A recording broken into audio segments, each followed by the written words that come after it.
human or as an organism. And another way that I've kind of split out my thinking is, well, I can either have a physical interface into that technology, a sensory-based interface into that technology, or a cognitive base. Along those levels, really, physical, it's just something you just put on you, like a real prosthetic.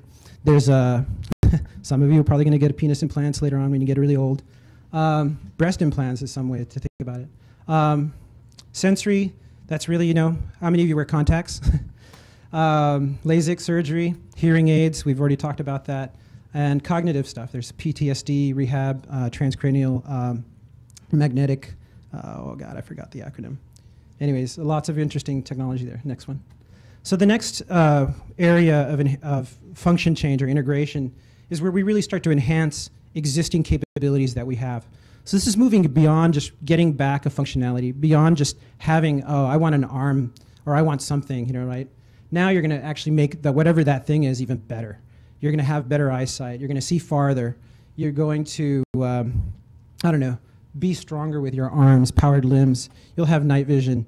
In the cognitive side, there's a lot of interesting stuff going on in the neuroengineering realm to make things better. Quinn mentions a little pill called the Barbie pill. Essentially, you take it. I can't remember the code name of it. It's used for it's a tanning pill. Melatonin, yeah. Melanotannin, thank you. And it's fantastic. You can get it in Australia. You start taking it, and it gives you a tan. Your libido goes up, and you start losing weight. Who doesn't want that, right?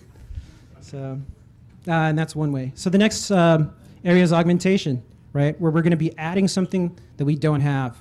We're not just enhancing or making something that we have better. We're actually going to just create whole new capabilities, whole new things. Maybe I'm going to implant some forearm guns or put a USB key on my finger. We want wings or tails for whatever reason. From a sensory perspective, maybe I'm going to give myself a sense that I don't already have. I mean, there's some articles out there about people who are born blind but somehow develop this echolocation capability, right? They just go through life sort of clicking and being able to hear that. And that kind of pays homage to the fact that we have this plasticity. We can retrain our brains to absorb whatever sort of new capability. In Quinn Norton's talk, she spends a great deal of time speaking about a magnet implant that she got in her hand, and sort of the new world that just kind of opened up to her because of it. She could tell when her hard drive spun up on her laptop. She could run her hand against walls and detect where wires were running because she could just feel it in her finger, right? It's fantastic stuff. So the vulnerability landscape, and so that's how I've kind of been basing sort of my thinking about this. And we're kind of working on Adam and I have been trying to toss together a threat model for this, but it was kind of all over the place, so we didn't want to put it up here. So instead we put up a cute picture of a bunny attacking you and how you're going to defend your beautiful little beagle. So bottom line is right now we're doing it wrong before there's anything to be done. I mean, right now we understand technology pretty well. We have these are the kinds of generic ways that we defend the tech that we have. Firmware, code, firewalls, patching, attack, and then we attack stuff. You want to take over from here? Sure. Oh. Actually, I'll say, yeah. So one of the interesting thoughts that we had is, well, what as humans integrated with technology do we bring to the table that we can actually add to our tools for defense and for attack? Can we take drugs that'll help us survive some kind of hack attack or cyber attack against an implant or something that's embedded in us? Can we meditate our way through someone hacking my implantable cardio defibrillator? Do I just need to rest until I'm better now and healed, right? And then there's issues of will and perception. I mean, then I suspect or I predict that once we start moving in the direction of implantable technology and merging technology into our bodies, this field of study of, what are our sort of nascent human powers that we don't understand, we can't even measure right now. I mean, I think a lot of people kind of refer to it as the split between traditional Western medicine and Eastern medicine, right? I mean, there's all this stuff that goes on that who knows what it does. We'll probably make a lot more ground or advances in that area because we're going to be meshing the two together somehow. So from an attack perspective, humans are these weird squishy things that you can program. If I say pirate 5 times in a row, pirate, pirate, pirate, pirate, pirate, you're all thinking of a pirate in some way, shape, or form right now. You all have conjured up some type of image if it's in your subconscious or if it's in your foreconscious or if you're thinking about a movie about pirates you saw one time.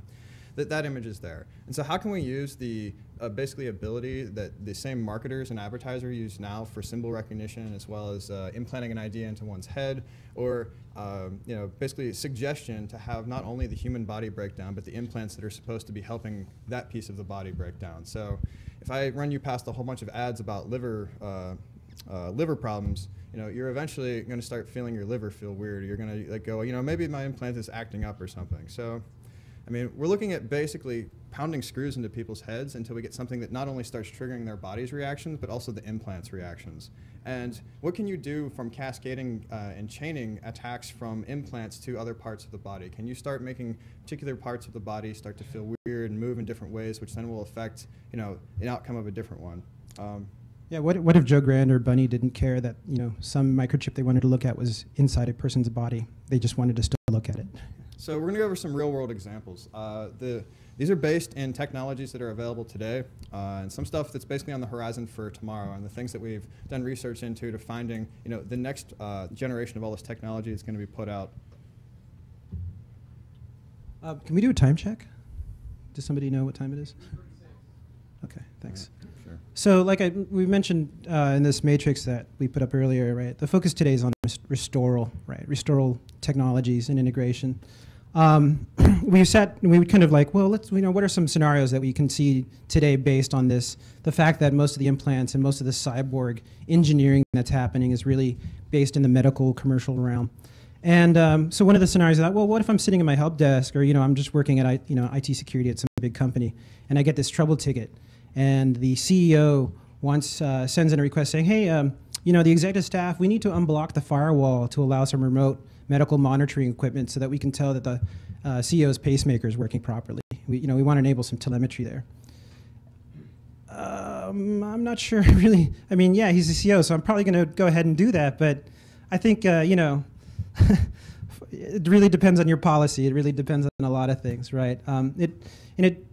It probably turns out that the CEO's health is probably really important, much more important than your policy. And you probably don't have a policy that really addresses that. You're going to go talk to your privacy folks? Yeah, they're going to solve it for you. So, it's going to be one of the scenarios where you have to think very carefully about that. And I was talking with a friend at Black Hat DC about this, and he said, actually, this happened to me. I got this ticket the other day.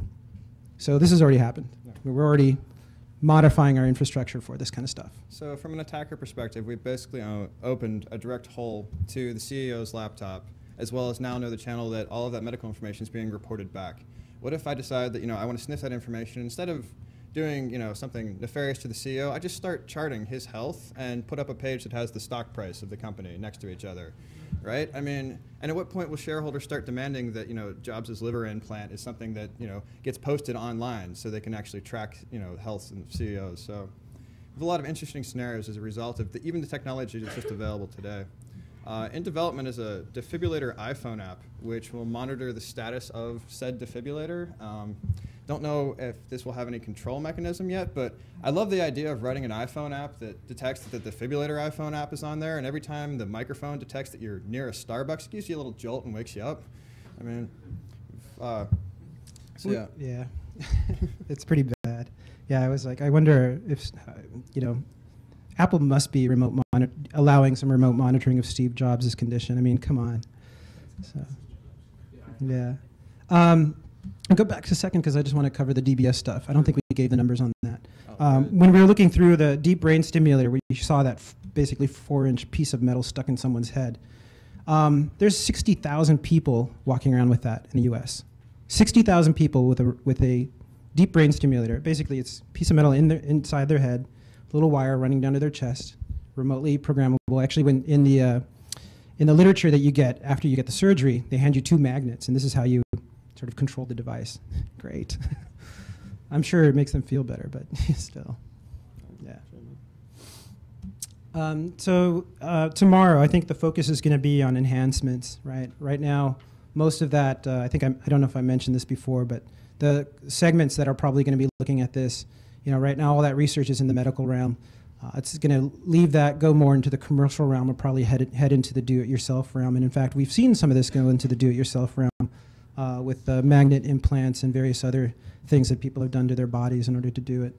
You want to talk about the pacemaker O-Day? Sure. So we've done war driving and war walking and Wi-Fi scanning and nanny camera scanning, but a lot of these devices will respond when you ping them with something. They'll respond with an ID number. They'll respond with a version number. So I mean, the concept of basically driving through a neighborhood, initially a very affluent neighborhood, and figuring out which houses have implants, which houses don't have implants, or driving through a retirement community and seeing, oh, who's outdated, whose serial number has been decommissioned by the company that makes that particular device. And the concept of basically, terrorism becomes, I'm going to send a UPS package to a retirement home and it's going to kill half the people there. So we're looking at scenarios that become very, very black and white very quickly. So EMP rubber bullets, right? Like you might get hit in the back with a shmoo ball, but has a small EMP inside. You have an implant and it just wipes it out. 3 days later, you collapse. Nobody really knows why. Yeah, I don't know how we're doing on time. So enemy hack of a sniper eye. So the Army is actually, or the military is doing a lot of work into this in a lot of different areas. But here's a scenario. You're a special ops person out in the field. You've got your cyber eye, and you're trying to take out a target from however far away. And Central Command is actually monitoring your visual data channel that's coming out of your eyeball. I don't know. I can't imagine in the world that data channel would be could possibly be unencrypted, and that remote forces would be able to get that information. Yeah, and maybe ideally, what if they could actually jam that channel right before you pull the trigger, or inject something into it? So. Let's skip political hack. Go to the spam. Spam becomes much more interesting, right? Because we already have people that will take $20,000 or $10,000 and tattoo a URL on their forehead, right? For the last 15 years, e-ink tattoos have been in development, and they're still not quite ready yet. But the interesting thing is that you get a full sleeve tattoo, you go out to party, you have your sleeves turned on, you come back to work, you turn off your sleeves, you go to your board meeting. What happens when other images start showing up there? And what I think is interesting and entertaining is that a lot of people already self-brand. I mean, you probably know somebody that has a Nike or a McDonald's or a Zune tattoo or something, or an Apple tattoo on the back of their head. So now we have, okay, how much money does it cost for me to put a Starbucks logo on the side of your cheek every time you walk into Starbucks? Or, how much will people start selling pieces of their body for to just basically have scrolling ads as a result of having e-ink tattoos? So we're looking at, very clever and cool things. And, all of these things are going to have bugs. There's just no question that at some point or another, 4chan or somebody is not going to have some type of O-Day to start displaying unsavory images. And sadly, there's already been kind of perhaps not cyber, but a biological hack that 4chan has done. Right. I mean, I'm sure all of you know about the 4chan attack against the epileptic websites, right? We're going to post images up there that cause them to go into a seizure. That's great. You're taking it. I mean, it's not great, but that's like, wow. I mean, that's fucked up. Appropriate use of a shmoo ball. Thank you. And that's not great. No, that's evil. Don't do it. That's bad. And or I'll throw a shmoo ball at you. But now it's taking advantage of that error processing, the erroneous processing in your brain. Now, what if I have the documents for the implant that controls your ocular implant? And now I know exactly what kind of bugs your firmware might have, and I can target that attack against you more carefully. And it's important to point out that a lot of the devices in this space right now are using things like Zigbee for their wireless communication. How many of you sat through a security talk about Zigbee recently? Okay. Yeah. It's totally broken for anyone that isn't. Right. I don't know if we mentioned that. Yeah, all this stuff is already fucked. Oh, yeah. And so if your vendor for your implant goes out of business, oh, sorry, we don't have any more firmware patches for you. So beyond, I think later on in life, we're probably going to get to that point where, there's a part of, my wife hates this, but there's a part of me that I want that magnet in my finger. I want that long-term addition of storage to my memory internal systems. I do want stronger arms or whatever. I want to be able. I want this ubiquitous. I want that heads-up display contact that lets me actually see and identify people that are coming to me. And I want that ubiquitous power computing grid on my clothing and on my body. I think it'd be cool, right? The other thing is technology moves ridiculously fast. If you look at the ports that are just on your laptop in the last 10 years, we've gone from parallel to serial to USB 2 to wireless USB to USB 3. And there's a certain point when things are no longer going to work, right? You're not going to be able to put a different implant or a different chip back into interface with whatever nerve to electrical interfaces we have, so you're going to be stuck with that. Yeah, there's a slight problem with scarring. Yeah. And so, I mean, if a company goes out of business and you've got 3-generation-old technology, there's no taking that out. I mean, you're going to either degrade your quality of life or occasionally you're going to slap yourself in the face.